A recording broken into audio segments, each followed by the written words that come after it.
Alright guys, so here's the review of the Addiesdive AD2044. So is this the best budget BB58 GMT Homage?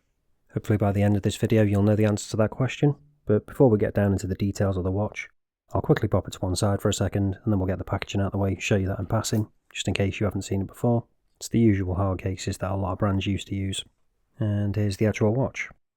So there's a few different variations for this one. Obviously I've got the white dial version here on the bracelet, but they also do a black dial version as well, and they also do an option where you can get a strap instead of the bracelet for both. So here's a quick look at what the bracelet looks like, and I'll briefly show you the strap before we go into more detail on that a bit later on. So this is the one you'd get with the white dial version. If you get the black one, you get a different strap. Link down in the description if you want to see that. Getting back to the watch though. So before we go into any more detail, let's go over the dimensions. So we've got a diameter of 39mm, thickness of 14. That might sound a bit large, but if I quickly show you this, we've actually got top hat style crystal on that, so that's adding a bit to the thickness, and also we've got quite a bit of protrusion on the back of the case as well, so that will actually sit into your wrist, taking quite a bit off that. So the actual thickness of the case and the bezel is more like 9.9mm, so it will wear better than that 14 suggests. Then we've got 20mm lug width, and then the all important lug to lug is coming in at 48mm, so that's nice and compact. When it comes to the weight on the bracelet and the strap, I'll tell you both of them now. So the weight on the bracelet with all links included is coming at 138 grams. Then size for my 7-inch wrist, it's coming in at 126. And then on the strap, it's coming in at 71. So I definitely recommend going for the bracelet over the strap, personally. I always think if there's a bracelet option, it's best to go for it. You can always pick up cheap straps if you want. Whereas if you've got a bracelet that fits the watch perfectly, that's not always guaranteed if you pick up an aftermarket bracelet. And I also just think it really suits the watch. So, seeing as we're talking about it, let's take a closer look and show you in a bit more detail exactly what it's like. Starting with the clasp. So, we've got the Addiesdive logo on there, as well as the Addiesdive text. So I know some people aren't keen on the logo, but I think with this kind of style of watch, it suits it. It's the more dressier ones I have a problem with. So we've got plenty of micro adjust on there, so sizing won't be an issue at all. We've also got a nice polished chamfered edge, and then double pushers, milled clasp. When it comes to the bracelet itself, we've got a mixture of brushed and polished surfaces. So the outside is polished, and you can see we've got push pins there. And then we take a look at the top. You can see the centre links are also polished, but the outer ones are brushed. And if we flick it over, you can see they're all individual links. And again, you can see the fact that we've got the arrows on there to show you that it's push pins. Then we've got the Addiesdive logo on the back, on that screw down case back. And then the usual kind of stuff around the outside. So the model name, the fact that it's all stainless steel, and 200 metre water resistance. Now moving on to the head of the watch, you can see we've got fully brushed sides, pretty plain finishing, not a great deal of curvature to that case either. It's fairly flat. We've also got that signed crown with the Addiesdive logo again. The top of the lugs are also brushed, but we have got a polished chamfer detail run along the edge, just to break it up slightly. And then we've got a nice integration of those female end links. And now we're zoomed in, you can probably see a bit better as well. That top hat style crystal, just protruding quite a bit past the bezel. Moving on to the dial now. So although this is looking white on the listing, it's actually more of a silver in reality, like a slight subtle silver. Hopefully it'll come up in the macro shots because I don't think it's coming across on the video all that well. So we've got applied indices, but the text is all printed, as is the Addiesdive logo at the top as well. And then we've got down at the bottom in red GMT, and then the water resistance just below that. When it comes to the hands, we've got nice proportions on all of them, so no issues with any of them at all.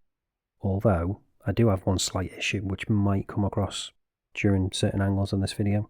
So the surround on the indices and the hands is actually silver, and as I've mentioned before, the dial has got a slight silver colour to it as well. So they can sometimes get a little bit lost. Perhaps if the surrounds on had been more of a black as opposed to the silver, it might not have been as much of an issue. Or maybe if the dial had actually been like a proper white. But let me know what you think anyway. So the only other things we've got on the dial are that date window over the 3 o'clock, which on this white one is obviously colour matched, but the black one won't be. And then we've just got that printed minute track around the outside. So the other thing you've probably noticed is that second hand isn't a smooth sweeping one. It's actually a quartz movement in this one. But it's not a cheap one, it's a Swiss quartz movement. So it's actually the Ronda 515-24H. So I'll show you this in action now. Unscrew the crown, pop it out to the first position, and then we can change the date. If we turn it the other way, we can move that GMT hand. Pop it out again to the second position, and then you'll see the second hand stops, so we've got hacking, and then we can just change the time. It all works well, no issues at all, as you'd expect with it being a Swiss movement, albeit one of the cheaper ones. But this does raise another question. If we have got a quartz movement in this watch, why is the case as thick as it is? I personally think they should have just shaved a bit off that thickness if you're going to use the quartz movement, because that is one of the benefits of a quartz movement. You can have a slimmer case. So now let's test out the crystal on this, see if we've got sapphire or something else. Using the trusty diamond selector 2. And unfortunately, no, we don't have sapphire crystal, but given the price of this watch, that is understandable. And we will talk about the pricing in a bit, but before we do that, first of all, let's talk about the bezel on this. So it's a 120 click aluminium bezel insert, not ceramic. So I'll show you that in action now. So if you haven't had a watch with an aluminium bezel insert before, it has got a different sound to a ceramic one, but there's no backplay on it at all, so that's good. And then when it comes to the alignment, on my one at least anyway, it's spot on, no issues there at all, which is always good to see, especially on a budget watch. That's not always a given on even more expensive watches, sometimes from the bigger brands. And it's a nicely done bezel as well.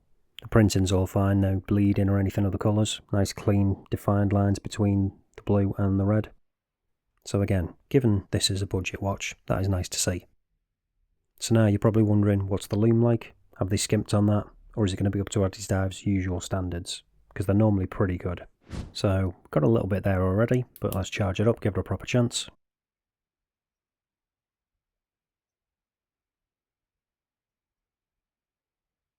And there we go. So, as you can see, initially at least, it's glowing really brightly. We've got that ice blue colour of the BG59, and because we've got this silvery white dial, it's actually reflecting off the hands, kind of almost making it look like they're backlit.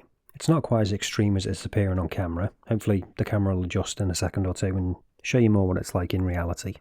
But we've got no patchiness at all. It's consistent across the hands and the indices, which is always good. And you can see we've got some lume on that second hand and on the GMT hand as well. It's a little bit disappointing we don't have any lume on that bezel at all. Would have been nice if we'd at least had some, like on a lume pip or something, or that triangle loomed, but it is what it is. But the main question, as always, is what's the longevity like? Is it going to hold up, or is it going to fade really quickly? So let's speed this up now and find out. So you can see it is fading a little bit, but not too much. Still looking a really good amount. And it's still consistent across the hands and the indices, so that's not a problem at all. If anything, perhaps you could say it's faded a little bit on the second hand maybe. But overall, I think they've done a good job, especially for a budget watch. It's got really good lume. You're definitely not going to be disappointed with it. So I've been referring to this watch as budget throughout the review, but the question is just how budget is it? So I've actually got a discount code, so you can get this even cheaper if you buy this from the Addiesdive website, which I'll leave a link to down in the description. So the discount code is HWR44, and that'll get you $25 off. So if you pick up the strap version, you'll be able to get that for $74. But then if you get it on the bracelet, that's only going to be an extra $10, so $84. So I definitely, as I said earlier, would be getting it on the bracelet, because I don't think the price difference warrants just going for the strap when you've got a bracelet option, and it is a pretty good bracelet as well. But before you decide whether you want to pick one of these up or not, you probably want to see what it's like on wrist on both the bracelet and the strap, and also go over the pros and cons of both, and the watch as a whole. So we'll do that now. So here it is on the bracelet, and as I say, I think it suits the watch perfectly. It's really comfortable.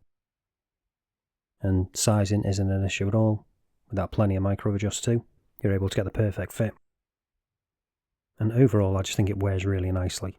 As I said, it wears a lot thinner than that 14mm would suggest, because a lot of it is either the crystal or the case back as well, which will sit into your wrist, reducing that overall thickness, or at least the look of it.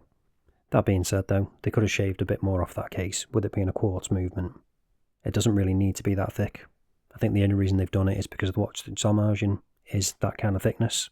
So that could be seen as an issue maybe. Something that might be more of an issue to some people though, which you probably see more clearly now it's on wrist, is what I mentioned earlier about the hands sometimes disappearing a bit on this kind of silvery white dial. The silver surround on them just kind of blends in a bit, so they do sometimes get lost, especially the minute hand. Again, I think it would have been nice if they'd had a black surround on it, and on the indices maybe, just to make them stand out a bit more.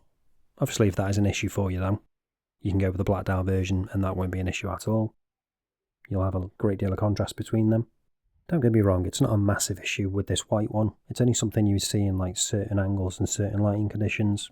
And I know it's a budget watch, but I personally would have liked to see sapphire on it, or at least the option for sapphire, because I know a lot of people would be willing to pay a tiny bit more just to have some sapphire on it. But all that being said, for the price they're asking, I think it's pretty good. You're getting that Swiss GMT movement, you're getting the really good Lume, surprisingly good, 120 click bezel, and a good quality bracelet as well. But now that leads me on to the strap. Is that any good? And here it is. So I personally haven't really worn it on this strap because I just don't think it goes with the colours on the watch. If they changed that strap and it had like a red stripe instead of an orange stripe, I think it would have suited it really well. But for me personally, this just doesn't work, I don't think. In terms of the quality of the strap though, it is quite nice. It's nicely made, nice and comfortable. But again, I just don't think the colours work. So I'd definitely be going for the bracelet. But even if it was the matching colours, I'd still be recommending the bracelet. As I said, it's only $10 more, so I just think it's a no-brainer personally. But let me know down in the comments, what do you think? Do you think I'm wrong? Does this work for you? Do you like the contrast? And if you're interested in another Addiesdive watch, but you want a strap that's actually going to match it quite well, I've got one down here in the watch roll which you might have seen, but you might not have seen it on this strap. So there's this one down here, and I'll leave a link to the video it features in up here if you want to check that out. But getting back to this one, if you're interested still, again, link is down in the description, and don't forget to use that discount code HWR44 for $25 off. But that's it for this one guys, thanks for watching, and I'll see you in the next one.